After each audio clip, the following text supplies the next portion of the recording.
making what he said seem less important, but Andi knew better. Surely the past won't cloud a business deal like this. Surely, Andi thought, with a sarcastic lift of her brows. But unless Justin Pierce had changed, she knew there would be trouble. The secretary's warning buzz and the knock on the heavy oak door paralyzed Andi. She glanced at the closed-circuit television screen behind her desk, the one that monitored the goings and comings outside her office, and saw the man she'd been waiting for.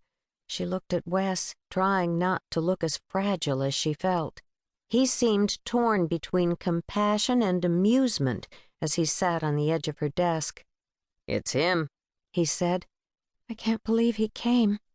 Wes started to the door. "I'll let him in, then leave you two alone." "No, stay," she said quickly. "We'll talk about old times." He turned back to her. "Andi, Justin and I have kept in touch. He was in my wedding last year, for heaven's sake. If you still want to talk about old times after you've had this meeting, we'll all have dinner tonight. But don't sweat it. It's just Justin." Just Justin. The words didn't go together.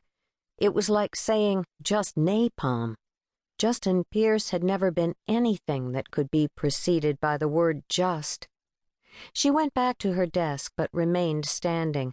Lifting her chin and hardening her green eyes, she told Wes, "Let him in." Wes opened the door, and Justin stood there, looking as apprehensive, as defensive as she. Surprised to see his old college roommate, Justin let a slow, reluctant grin break across his face.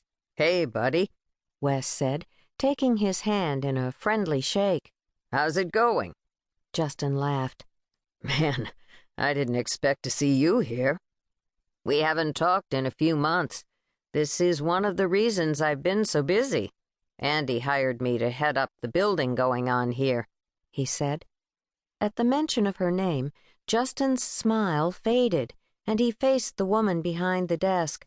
Her smile was tentative, almost awkward. "Thank you for coming, Justin," she said. For a moment he just stared at her, his cool scrutiny making her wish she had never swallowed her pride and called him. He had not changed. His black hair, tousled by the April breeze, fell over his forehead and ears, ruffling across the collar of his shirt, but he made no attempt to sweep it back into place. One hand rested in the pocket of worn jeans, and his tweed blazer was caught behind his wrist. Wes was still grinning. "I gotta go, buddy. But we'll get together later, okay?" "Sure," Justin said. Wes glanced back at Andi.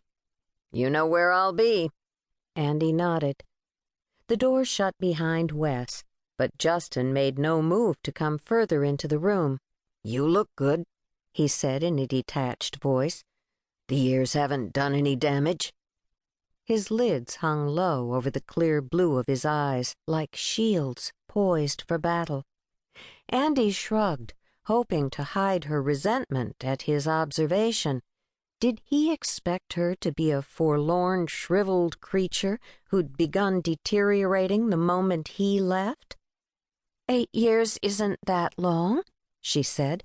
"I see you haven't changed much either." She gestured toward a chair, but Justin remained standing, hands in his pockets, his actions punctuating her words. Neither of them had changed. Their pride still covered them both like armor. Knowing it was true, that pride was her greatest fault, didn't help her to deal with it or to repent from it. It had brought her to her knees more than once, full of remorse and good intentions, but now she knew it emanated from her as potently as it did from him. Andi brought her eyes back to Justin, matching chill for chill, and when she finally broke the eye contact and looked at her desk, he sat down. She wondered how long they might have stood there staring at each other across the desk, neither saying a word, if she hadn't broken the gaze first.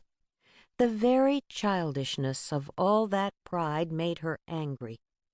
Crossing an ankle over a knee, Justin